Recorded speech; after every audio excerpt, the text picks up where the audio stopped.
વાપી ઔદ્યોગિક વિસ્તારમાં આવેલ વાઇબ્રન્ટ ઇન્ડસ્ટ્રીયલ પાર્કમાં આગ લાગી હતી. ઔદ્યોગિક નગરી વાપીની કંપનીમાં ફરી એકવાર આગની ઘટના. નેશનલ હાઈવે નંબર 48ની બાજુમાં આવેલ વાઇબ્રન્ટ બિઝનેસ પાર્કમાં ભીષણ આગ લાગી. આગની ઘટનાના કારણે 2 લોકો દાઝ્યા, જેને હોસ્પિટલમાં સારવાર હેઠળ ખસેડવામાં આવ્યા છે. વાપી જીઆઈડીસી વિસ્તારની 4થી વધારે ફાયરની ટીમ ઘટના સ્થળે આવી અને આગ પર કાબૂ મેળવવા પ્રયાસો હાથ ધર્યા છે. અનુસૂયા સર્જિકલ કંપનીમાં લાગી ભીષણ આગ. 1 કિલોમીટર દૂર આગના ધુમાડા દેખાઈ રહ્યા છે. Story report by Jitendra Mahyavanshi, Vapi.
માં motor driving, safe and sure driving.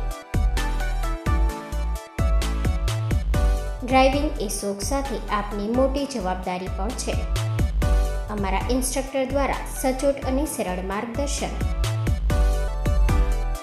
આપની રોજની તાલીમની માહિતી મેળવીને શું અધુરાશ છે એના ઉપર પૂરું ફોકસ કરાય છે.